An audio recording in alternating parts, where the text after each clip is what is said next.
तो नमस्कार साथियों, क्लास अगेन सबकी कक्षा में आप सभी का स्वागत है। साथियों, इस वीडियो में रिवीजन कर रहे हैं एटमॉस्फेयर एंड टेम्परेचर वाला टॉपिक, जो कि ज्योग्राफी का एक इम्पॉर्टेंट टॉपिक है और इससे एग्जाम्स में क्वेश्चंस पूछे जाते हैं। खास करके यूपीएससी और बीपीएससी में ऐसे क्वेश्चंस पूछे जाते हैं। तो चलिए आज हम लोग शुरू करते हैं एटमॉस्फेयर एंड टेम्परेचर, यानी कि ये जो टॉपिक है हमारा क्लाइमेटोलॉजी से हम लोग शुरू कर रहे हैं। तो क्लाइमेटोलॉजी में सबसे पहले हम लोग थोड़ा समझते हैं कि ये वेदर और क्लाइमेट के बीच में क्या डिफरेंस है। What is the difference between weather and climate. तो टॉपिक लिख लेते हैं। पहला है हमारा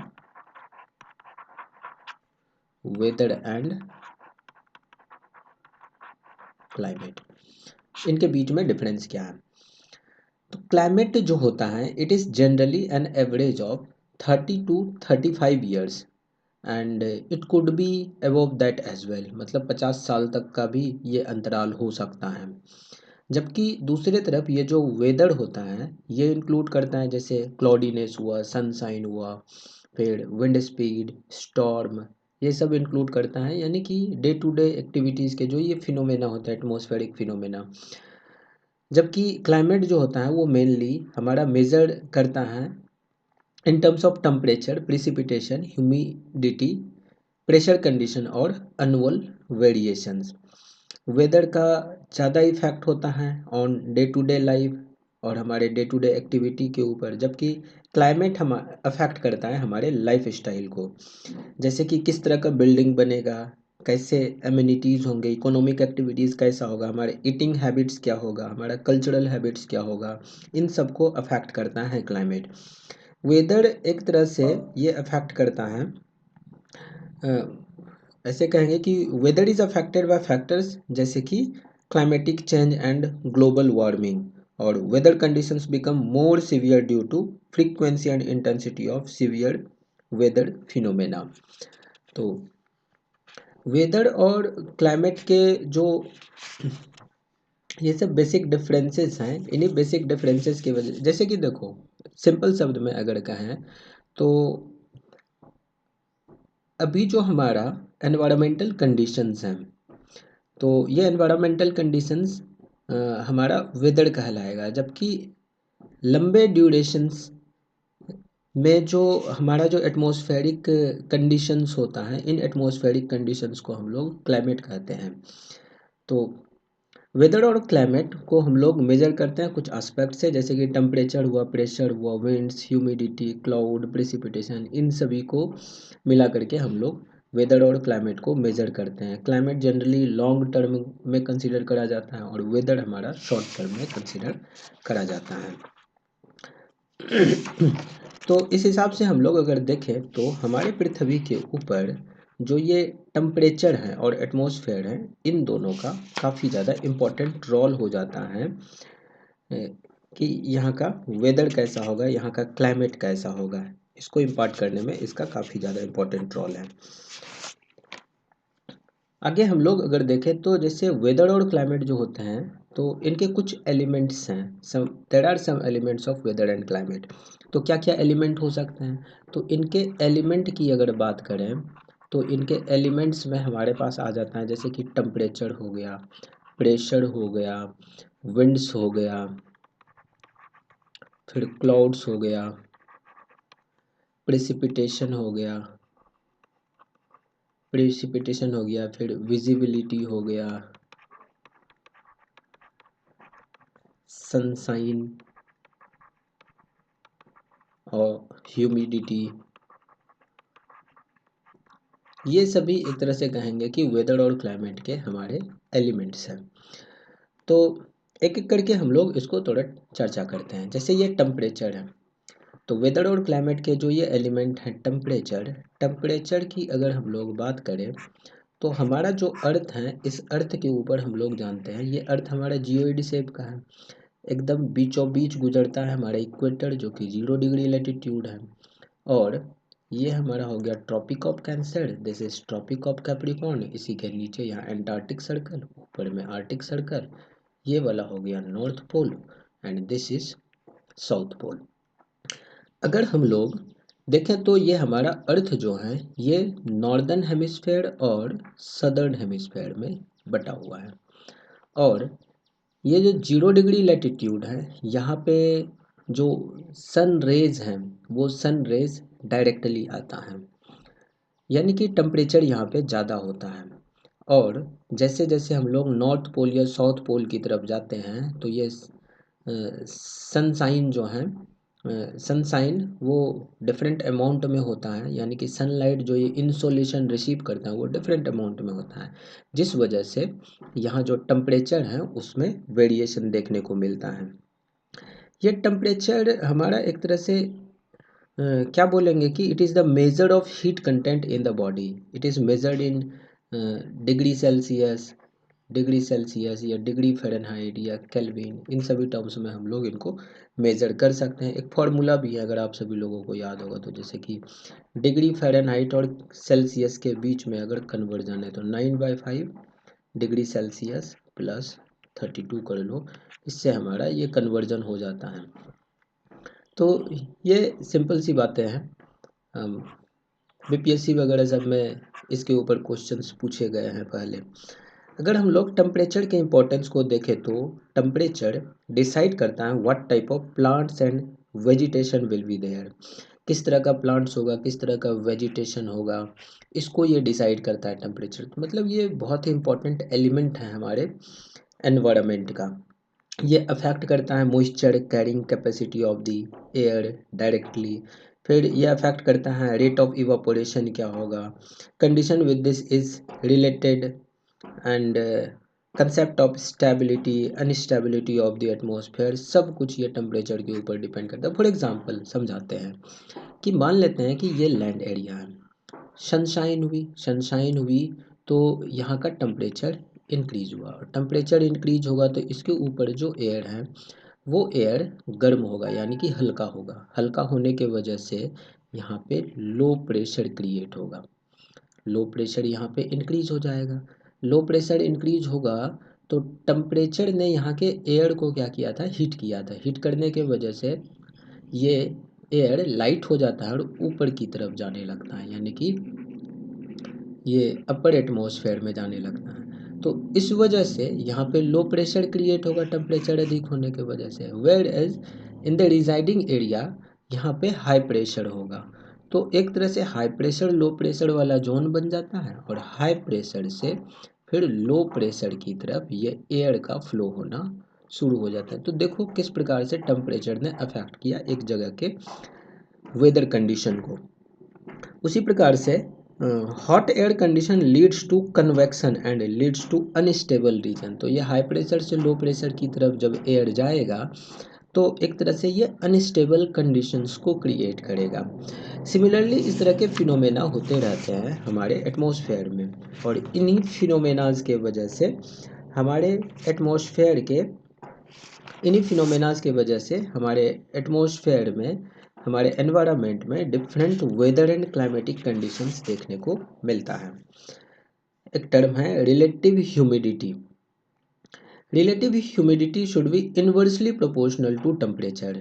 ये जो रिलेटिव ह्यूमिडिटी है RH, it should be inversely proportional to temperature. Therefore, it also affects the types of clouds and precipitation। ये अफेक्ट करता है किस तरह का क्लाउड का फॉर्मेशन होगा, फिर प्रिसिपिटेशन कैसा होगा, इन सभी चीज़ों को भी ये अफेक्ट करता है। कुछ फैक्टर्स हैं जो टेम्परेचर को अफेक्ट करता है, जैसे कि एक हो गया लैटिट्यूड हो गया। तो लैटिट्यूड वाला फैक्टर हम लोग अभी जस्ट देखें, यहाँ जो डिफरेंट लैटिट्यूड्स पे different amount of sunlight receive होता है, तो एक लैटिट्यूड हो गया फैक्टर। फिर एल्टीट्यूड भी हो जाता है, ALTITUDE। एल्टीट्यूड की बात करें तो हम लोग एटमॉस्फेयर में जैसे जैसे ऊपर की तरफ जाते हैं, ऊपर की तरफ यानी कि सबसे नीचे अर्थ के सरफेस, अगर इसको अर्थ का सरफेस हम लोग मान लें, सबसे नीचे वाला जो लेयर होता है उसको हम लोग ट्रोपोस्फेयर कहते हैं। इसके बाद वाला जो लेयर होता है इसको हम लोग स्ट्रेटोस्फेयर कहते हैं। इसके बाद वाला लेयर मेसोस्फेयर कहलाता है। इसके बाद वाला लेयर थर्मोस्फेयर कहलाता है और थर्मोस्फेयर के बाद एग्जोस्फेयर होता है। तो इस तरह से different layers of the earth हैं। तो ट्रोपोस्फेयर में मेनली हमारा यहाँ पे हमारा जो एटमॉस्फेयर है, इसमें क्या होता है कि जब हम लोग ऊपर की तरफ जाते हैं, यानी कि ट्रोपोस्फेयर में जब ऊपर की तरफ जाते हैं तो टेम्परेचर हमारा डिक्रीज करने लगता है, टेम्परेचर हमारा डिक्रीज करता है। तो ये कंडीशन यहाँ पे होता है। तो एक तरह से हम लोग कहेंगे कि जैसे जैसे हम लोग राइज करेंगे एल्टीट्यूड में तो टेम्परेचर हमारा डिक्रीज होते जाएगा। विंटर के समय में rate of decrease is less and in summer rate of decrease is more, और during day time also rate of decrease is more and in the night time rate of decrease in temperature is less। तो ये वाली चीज़ें होती हैं। उसी प्रकार से कुछ और भी फैक्टर्स हैं, जैसे कि एक हमारा कॉन्टिनेंटलिटी इफेक्ट हुआ और दूसरा है मैरीटाइम इफेक्ट।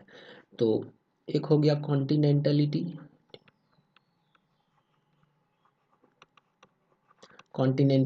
इफेक्ट और दूसरा हो गया मैरीटाइम इफेक्ट। तो कॉन्टिनेंटलिटी इफेक्ट के वजह से जो होता है that is severing effect and maritime leads to moderating effect. जैसे थोड़ा समझते हैं, जैसे मान लेते हैं कि ये वाला हमारा लैंड एरिया है और ये हमारा वाटर वाला एरिया है। तो this is land and this is water. तो लैंड और वाटर में जब इंसोलेशन ये रिसीव करेगा, ये जब इंसोलेशन यानी कि सनलाइट जब ये रिसीव करेगा, ये दो अलग अलग बॉडी है लैंड और वाटर। तो यहाँ पे क्या होगा, इस लैंड के वजह से due to vast land area, बहुत ज़्यादा बड़ा अमाउंट में लैंड एरिया होने के वजह से, बड़े अमाउंट में लैंड एरिया होने के वजह से यहाँ पे सिवियरिंग इफेक्ट हमें देखने को मिलता है, यानी कि टेम्परेचर यहाँ पे बहुत ज़्यादा होता है।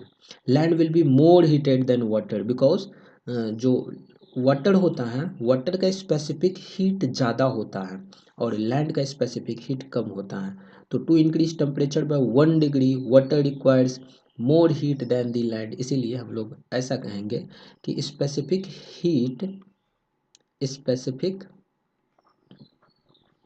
हीट जो लैंड का होता है that is less than specific heat of water. तो इसलिए यानी कि ज़्यादा अमाउंट ऑफ हीट की ज़रूरत पड़ेगी पानी को to increase its temperature by 1 degree, जबकि लैंड को कम अमाउंट ऑफ हीट की ज़रूरत पड़ेगी। इस वजह से लैंड एरिया जल्दी वार्म हो जाता है, जबकि वाटर को वार्म होने के लिए थोड़ा ज़्यादा टाइम लगता है और ज़्यादा हीट भी लगता है। तो इस वजह से यहाँ पे लैंड एरिया का और जल्दी ये हीट हो जाता है लैंड, जबकि वाटर थोड़ा लेट से होता है। तो दैट इज़ वाई यहाँ जो लैंड है इस जगह के ऊपर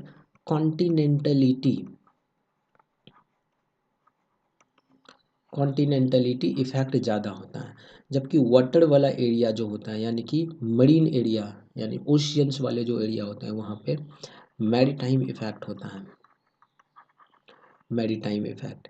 तो मैरीटाइम इफेक्ट यहाँ पे होता है और जिस वजह से यहाँ का जो टेम्परेचर होता है, यानी कि इसको हम लोग ऐसे बोलेंगे कि मॉडरेटिंग इफेक्ट होता है और यहाँ पे सिवियरिटी रहता है, सिवियर कंडीशन होता है, यहाँ मॉडरेट कंडीशन होता है।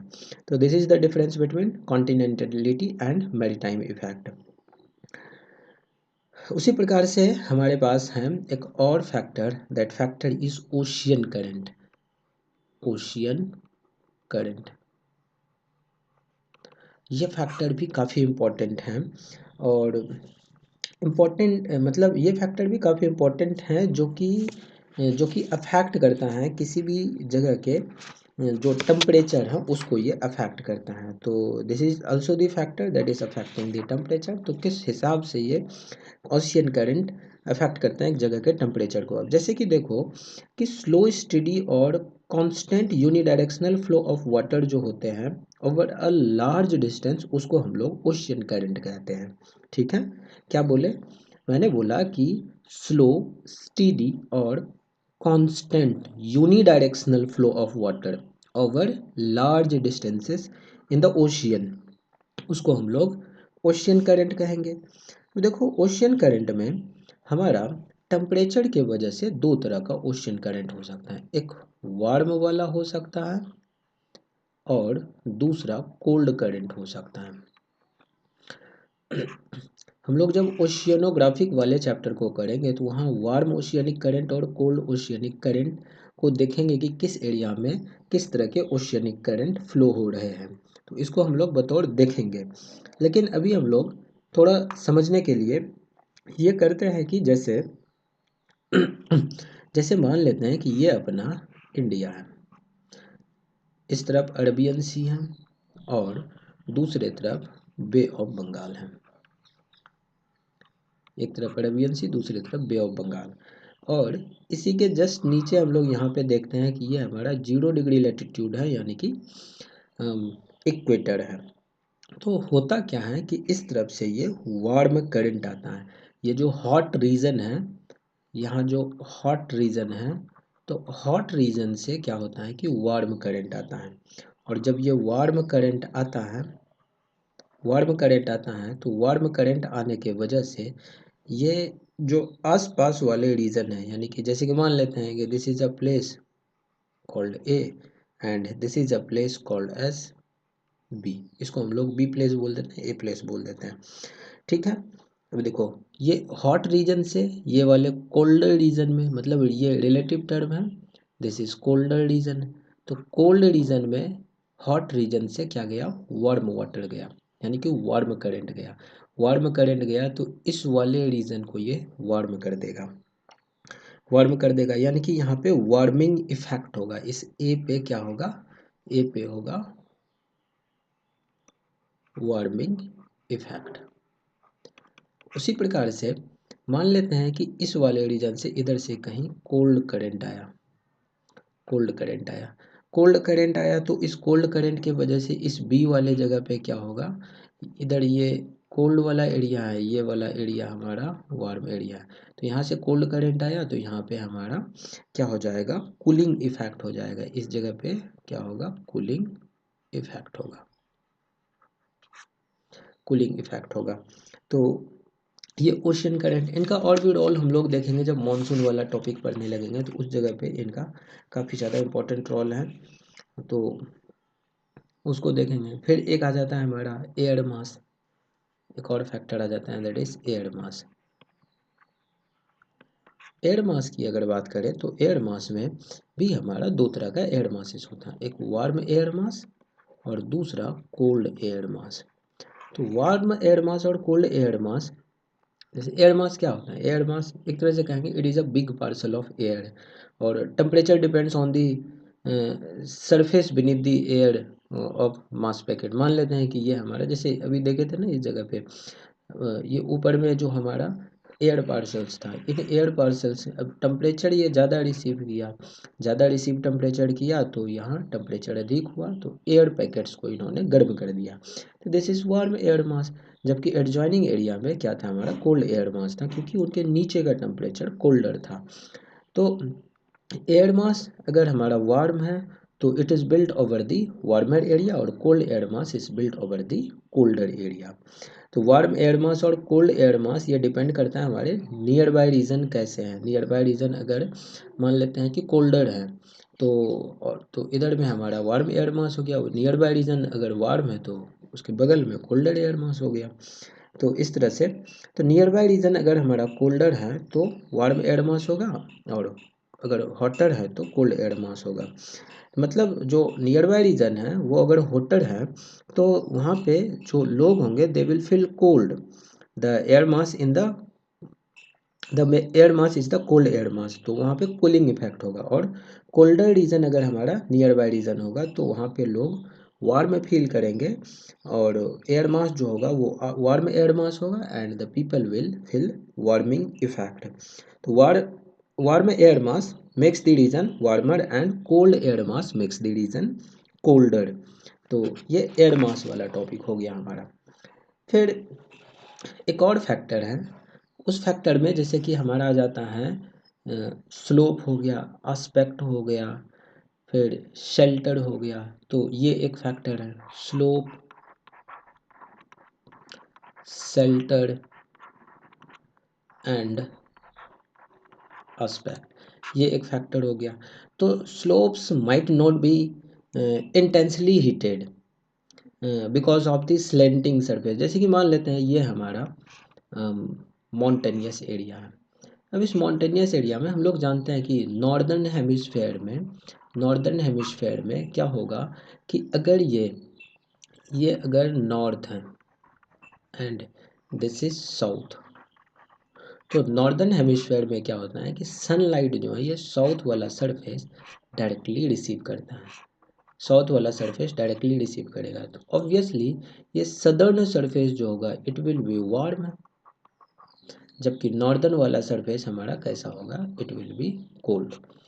तो यानी कि ये जो सदर्न वाला सरफेस है इन्होंने इंसोलेशन रिसीव किया, और इंसोलेशन रिसीव करने के वजह से ये दूसरे साइड के रेस्पेक्ट में, यानी कि ये नॉर्दर्न साइड के रेस्पेक्ट में सदर्न वाला साइड ज़्यादा वार्म हो गया, एंड इसी को हम लोग क्या कहते हैं, आस्पेक्ट कहते हैं।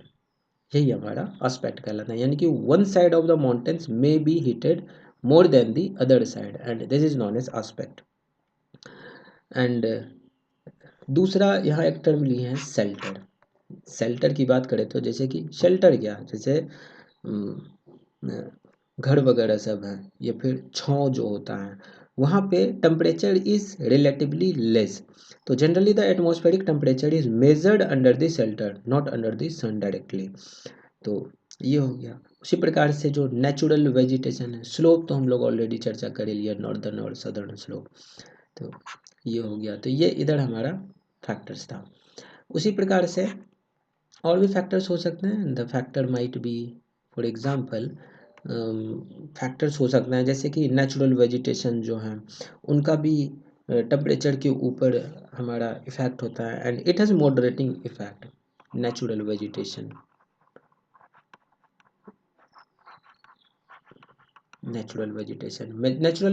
has moderating effect, it has moderating effect। और उसी प्रकार से टाइप्स ऑफ सरफेस अगर हम लोग ले लें तो this is types of surface. Types of surface की अगर बात करें तो जैसे कि कलर हुआ, कलर में हम लोग जानते हैं कि जो लाइटर सरफेस होता है वो ज़्यादा लाइट रिफ्लेक्ट करता है, जबकि डार्कर सरफेस वो लाइट को एब्जॉर्ब करता है, तो जिसको कि हम लोग एल्बिडो कहते हैं। तो कलर के ऊपर ये डिपेंड करता है। उसी प्रकार से अगर वेट ग्राउंड है या ड्राई ग्राउंड है तो उसके ऊपर डिपेंड करता है। तो देयर आर मेनी फैक्टर्स ना। अगर ग्राउंड में ज़्यादा वाटर कंटेंट है तो it will absorb more, but temperature will increase gradually. और ड्राई कंडीशन अगर होगा तो सडनली ये हीट करेगा और सडनली वो कूल डाउन हो जाएगा। तो this is wait condition on dry condition. तो ये हमारा टाइप्स ऑफ सरफेस के ऊपर हुआ। हम लोग टेम्परेचर डिस्ट्रीब्यूशन की बात करते हैं। टेम्परेचर डिस्ट्रीब्यूशन, टेम्परेचर डिस्ट्रीब्यूशन की अगर बात करें तो इसमें हमारा एक टर्म है आइसोथर्म, टर्म है हमारा आइसोथर्म। आइसोथर्म में क्या होता है, आइसोथर्म यानी कि जो लाइंस होगा एक तरह से जो कांस्टेंट, आइसो मतलब सेम होता है, या फिर ऐसे कहेंगे कि कांस्टेंट टेम्परेचर को ज्वाइन करने वाला लाइन। फॉर एग्जांपल मान लेते हैं कि यहाँ पे टेम्परेचर सेम है, यहाँ टेम्परेचर सेम है, this is same temperature, this is same temperature, this is same temperature. तो सेम टेम्परेचर सब जगह पे है तो this is known as isotherm, क्योंकि सेम टेम्परेचर वाले पॉइंट्स को, ये रीजन्स को इस लाइन ने ज्वाइन किया, that is why it is known as isotherm. इसको हम लोग आइसोथर्म कहेंगे क्योंकि सब जगह लगभग हमारा सेम ही टेम्परेचर है, that is why it is known as isotherm. ठीक है। अब जनरली जो आइसोथर्म होते हैं वो आइसोथर्म हमारा जनरली कैसा होता है, it is generally, isotherm is generally parallel. Isotherm हमारा जनरली पैरेलल होता है, जैसे कि अगर ये है तो ये हमारा पैरेलल होगा, अच्छे से पैरेलल बना नहीं बट फिर भी ये हमारा पैरेलल होता है। It is parallel to the latitude. मान लेते हैं ये कोई लैटिट्यूड है तो लैटिट्यूड के ये पैरेलल होता है आइसोथर्म। ठीक है। अब देखो कि हमारा जो अर्थ है, अर्थ हमारा एक नॉर्दर्न हेमिस्फेयर है और दूसरी तरफ हमारा सदर्न हेमिस्फेयर है, और इसके बीच में यहाँ पे नॉर्दर्न और सदर्न हेमिस्फेयर को डिवाइड करने वाले लाइन को इक्वेटर कहते हैं। हम सभी लोग जानते हैं कि हमारे अर्थ में इक्वेटर के नॉर्थ साइड कॉन्टिनेंटलिटी इफेक्ट ज़्यादा है। ठीक है, कॉन्टिनेंटलिटी इफेक्ट ज़्यादा है, यानी कि कॉन्टिनेंट यहाँ पे बहुत ज़्यादा है। कैसे बहुत ज़्यादा है? जैसे देखो नॉर्थ साइड में अगर देखें तो इक्वेटर के नॉर्थ में ऑलमोस्ट जो आधा से अधिक अफ्रीका जो है वो आ जाता है, पूरा का पूरा एशिया आ जाता है, पूरा का पूरा यूरोप आ जाता है, और सदर्न अमेरिका जो है, सदर्न अमेरिकन कॉन्टिनेंट, तो उसका जो है लगभग क्या बोलेंगे कि 1/3 हिस्सा ऊपर आ जाता है, और फिर नॉर्दर्न अमेरिका जिसमें कि यूएसए और कनाडा वाला रीजन है, वो पूरा का पूरा इक्वेटर के नॉर्थ में आता है। तो इस हिसाब से हम लोग देखते हैं कि जो हमारा नॉर्दर्न हेमिस्फेयर है वहाँ कॉन्टिनेंट्स की संख्या अधिक है, मीन्स दैट कॉन्टिनेंटलिटी इफेक्ट वहाँ पे ज़्यादा है। ठीक है जी। सदर्न हेमिस्फेयर में मैरीटाइम इफेक्ट ज़्यादा है। अभी जस्ट हम लोग समझे हैं कॉन्टिनेंटलिटी और मैरीटाइम इफेक्ट को।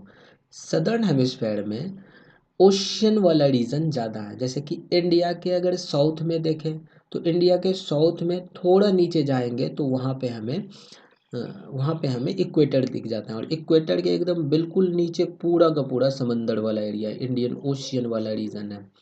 फिर उसी प्रकार से अफ्रीका और सदर्न अमेरिका वाले बीच में जाएंगे तो वहाँ साउथ अटलांटिक ओशियन है। उसी प्रकार से ऑस्ट्रेलिया और साउथ अमेरिकन कॉन्टिनेंट के बीच में पूरा का पूरा पैसिफिक ओशियन है।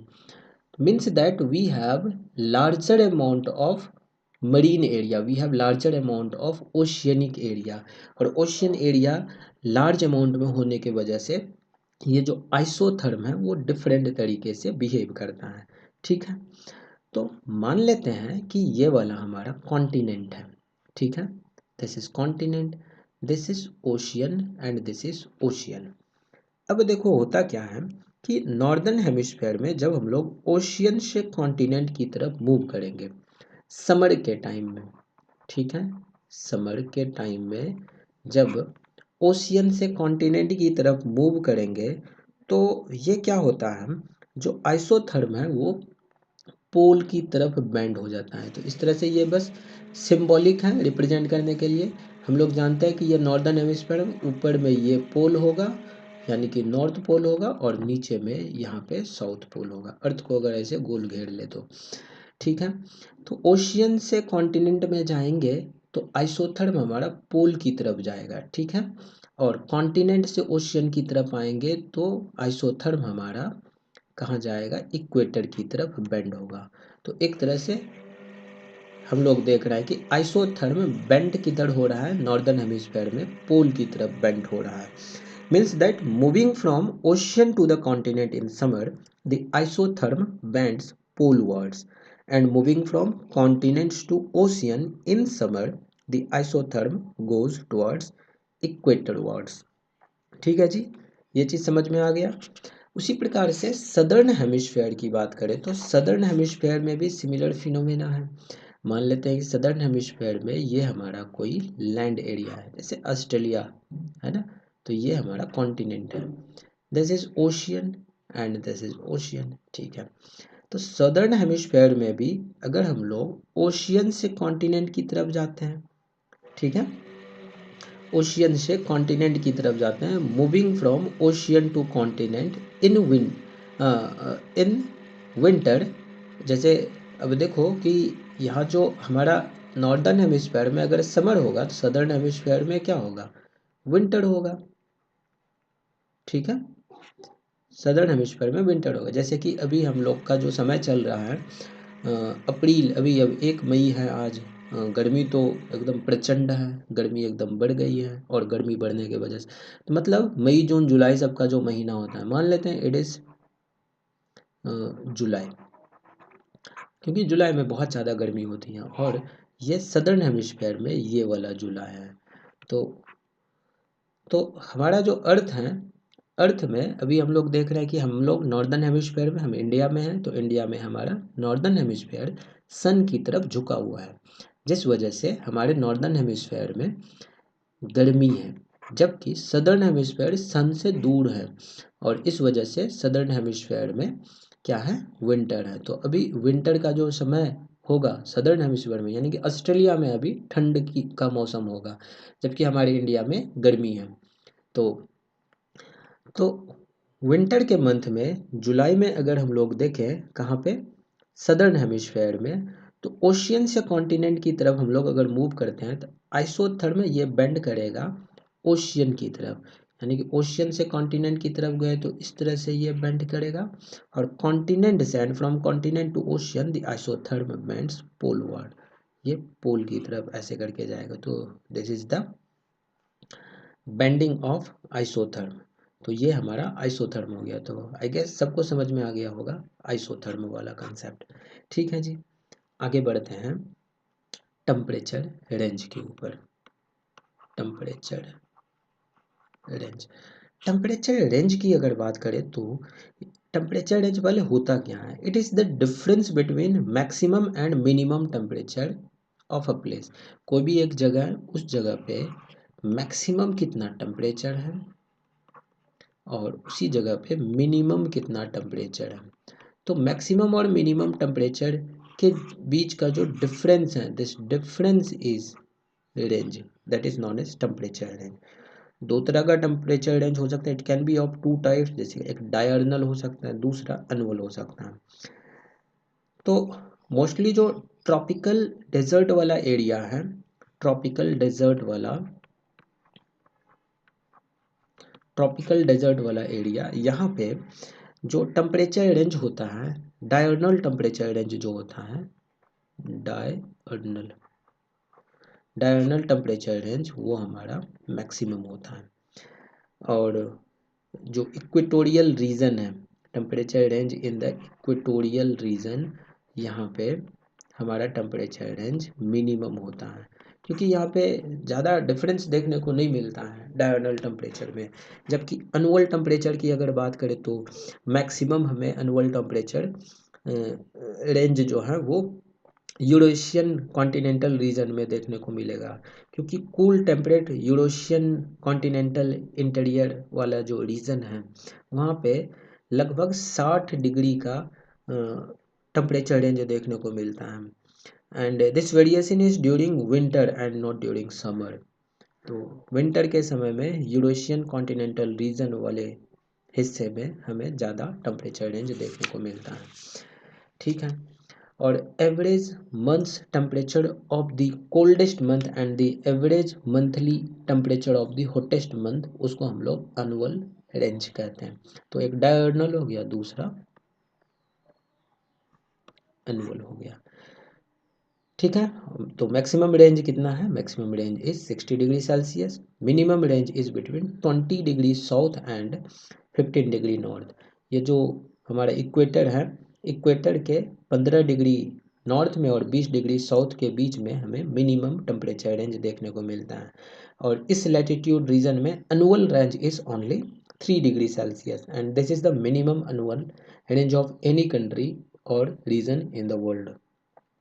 ठीक है, ये भी कंसेप्ट हमें समझ में आ गया टेम्परेचर रेंज वाला। एक कंसेप्ट है टेम्परेचर इन्वर्जन का, इसको समझते हैं। कंसेप्ट है टेम्परेचर इन्वर्जन। टेम्परेचर इन्वर्जन क्या होता है, it is the temperature of the lower air being less than the temperature of the upper layer of the air. जैसे मान लेते हैं ये हमारा सरफेस है एंड दिस इज एयर। ठीक है, तो एयर का ये लोअर वाला जो रीजन है, यहाँ पे टेम्परेचर मान लेते हैं 20 डिग्री सेल्सियस है, यहाँ का टेम्परेचर मान लेते हैं 30 डिग्री सेल्सियस है। तो this is lower region and this is upper region. तो यहाँ पे क्या हुआ कि लोअर एयर का टेम्परेचर कितना है, ये कम है, जबकि अपर एयर का टेम्परेचर अधिक है।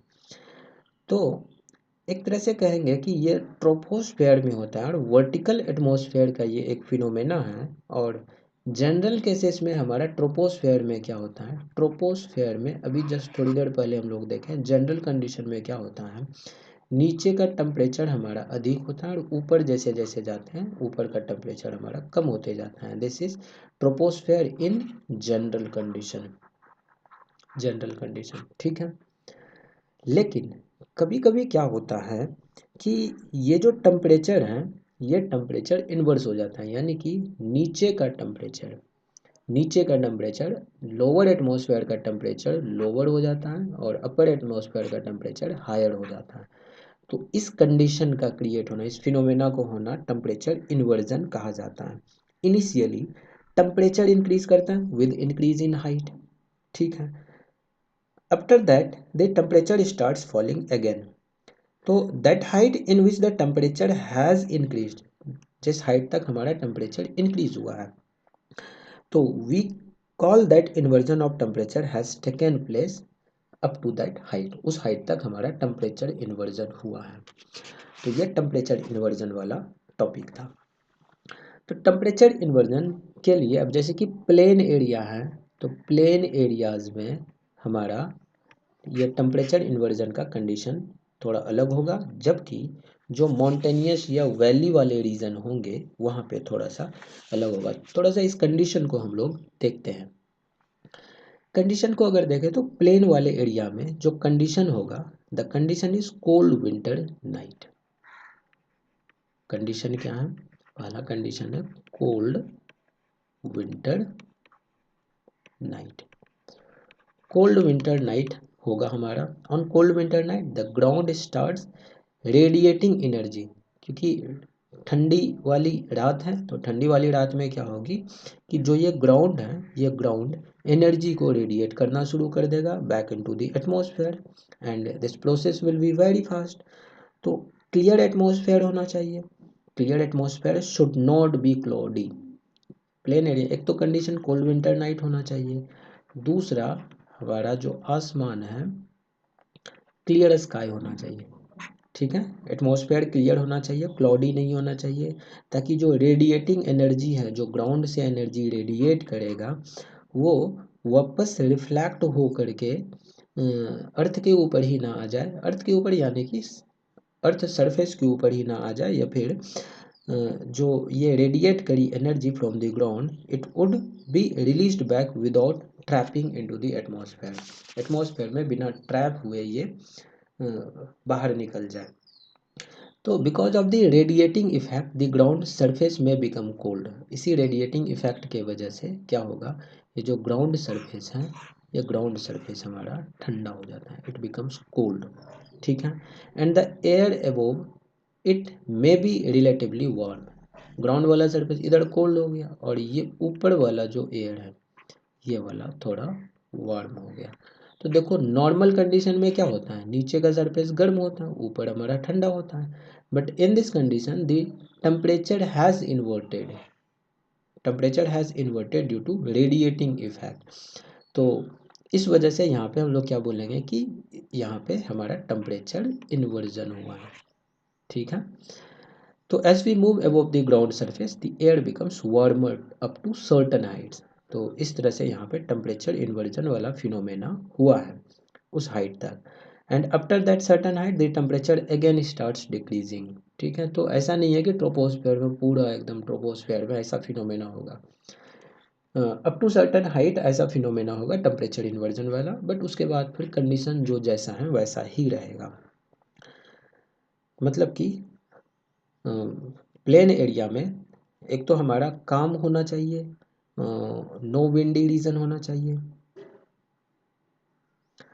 काम रीजन होना चाहिए, और विंड्स वहाँ पे नहीं होना चाहिए, यानी कि ड्यू और फ्रॉस्ट वगैरह सब वाला जो कंडीशन है उसमें भी हमें ये देखने को मिल सकता है। जैसे कि प्लेन या सरफेस इन्वर्जन जो है that is caused due to the excessive nocturnal cooling of the ground, जब एक्सेसिव कूलिंग हो जाती है ग्राउंड की, that is nocturnal cooling of the ground, तो उस वजह से हमें टेम्परेचर इन्वर्जन प्लेन एरिया में देखने को मिलता है।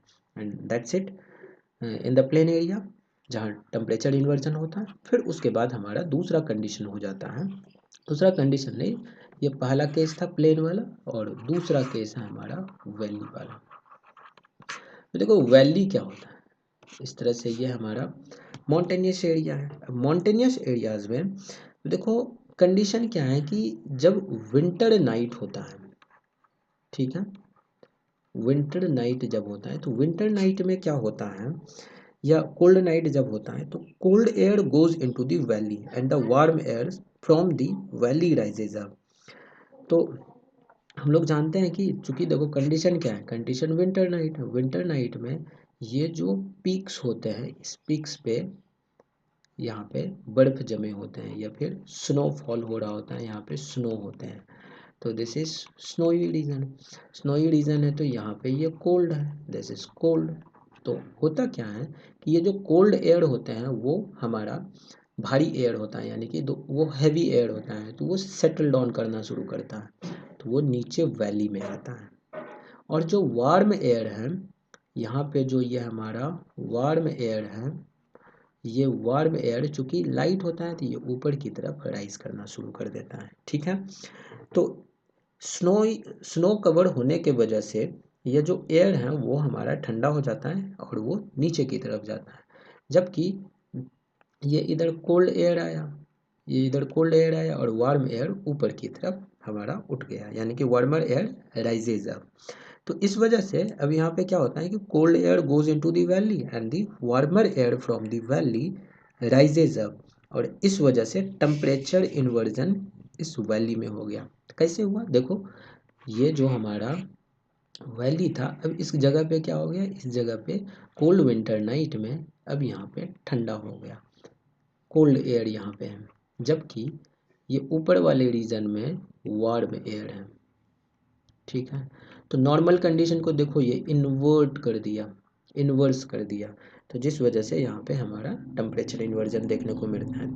तो it occurs only in the mountainous region due to the radiation and vertical movement of the air and it leads to rapid drop in valley temperature at night. और इस वजह से valley bottoms are avoided for human settlements during cold winter night. और इसलिए हम लोग पढ़ते हैं कि ये जो बंजाराज लोग जो होते हैं, बकरवाल्स, गुज्जर बकरवाल्स लोग जो होते हैं, वो लोग कोल्ड विंटर नाइट में जो वैलीज होते हैं, वैलीज में वो नहीं रहते हैं, वो मतलब शिफ्ट कर जाते हैं। तो बंजारा लोगों की जो लाइफ होती है, तो दैट्स इट हियर। तो inversion condition generally fades away with the sunrises, और तीन जब होता है, this we were talking about cold winter night. और डे टाइम में क्या होता है, डे टाइम में ये कंडीशन फिर वापस नॉर्मल हो जाता है, डे कंडीशन में ये नॉर्मल हो जाता है, क्योंकि ये जो इन्वर्जन वाला कंडीशन था वो ख़त्म हो जाता है। And this condition is very much prevalent in the polar region, polar region में ये कंडीशन हमें ज़्यादा देखने को मिलता है। इफेक्ट क्या है इन्वर्जन का, तो इन्वर्जन होने के वजह से it is due to inversion there is creation of foggy condition near the ground. ये जो ग्राउंड वाला रीजन है, कोल्ड एयर अभी यहाँ पे आ गया, तो ग्राउंड वाले रीजन में क्या होगा, यहाँ पे फॉग्स होंगे, फॉगी कंडीशन हो जाएगा नियर द ग्राउंड। यहाँ पे ड्यू फॉर्मेशन होगा, ड्यू का फॉर्मेशन होगा and this due is good for the crops. फिर अब जैसे ड्यू होते हैं, फ्रॉस्ट होते हैं, तो फ्रॉस्ट में थोड़ा सा डैमेजिंग इफेक्ट होता है, फ्रॉस्ट में थोड़ा सा डैमेजिंग इफेक्ट होता है क्रॉप के ऊपर। एंड ड्यू फॉर्मेशन थोड़ा बढ़िया होता है क्रॉप्स के लिए, तो ड्यू फॉर्मेशन, फ्रॉस्ट वगैरह सब, फॉक्स वगैरह सब का फॉर्मेशन होना शुरू हो जाता है, ठीक है। ये वैली में हो गया। फिर एक तीसरा कंडीशन है, तीसरा कंडीशन है अपर air inversion.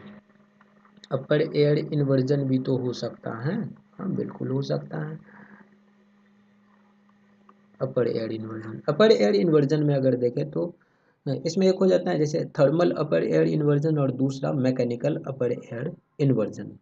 Thermal upper air inversion में अब देखो, due to presence of ozone layer in the upper atmosphere, ये एब्जॉर्ब कर लेता है most of the UV rays को, और यूवी रेज को जब ये एब्जॉर्ब करता है तो उस जगह का, उस लेयर का टेम्परेचर हमारा इंक्रीज हो जाता है, the temperature of the layer becomes much higher than the layer lying below it, ठीक है जी। तो इस वजह से अपर एयर इन्वर्जन में ये हमें थर्मल अपर एयर इन्वर्जन देखने को मिलता है।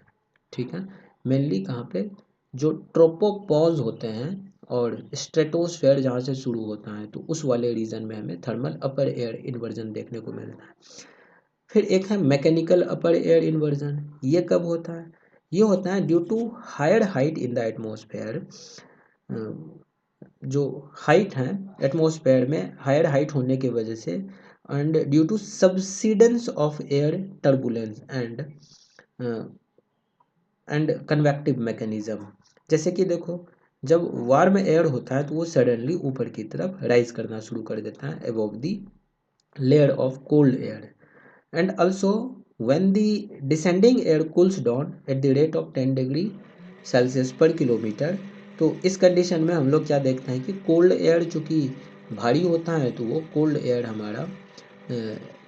हमारा नीचे की तरफ आता है और वार्म वाला एयर हमारा ऊपर की तरफ जाता है। तो इस वजह से जब ये नीचे का जगह ले लेगा और ये वार्म एयर ऊपर ले लेगा, तो इस तरह से यहाँ पे एक हमें इन्वर्जन लाइक कंडीशन देखने को मिलता है। This is mechanical upper air inversion.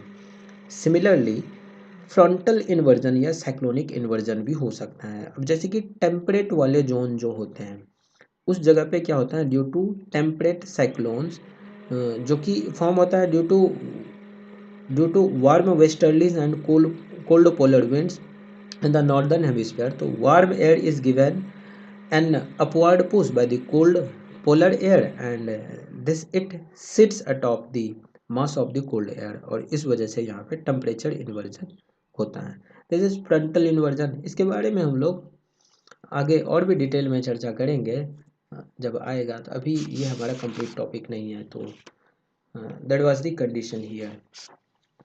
तो सिंपली हम लोग देखें कि जो लो प्रेशर वाला रीजन होगा, या फिर ऐसे कह सकते हैं कि हम लोग जो यहाँ पे देखें वो हम लोग टेम्परेचर इन्वर्जन के बारे में देखें, अलग अलग कंडीशंस को देखें, प्लेन वाले एरिया में देखें, वैलीज में देखें, अपर एयर इन्वर्जन देखें जिसमें थर्मल अपर एयर इन्वर्जन था, मैकेनिकल अपर एयर इन्वर्जन था।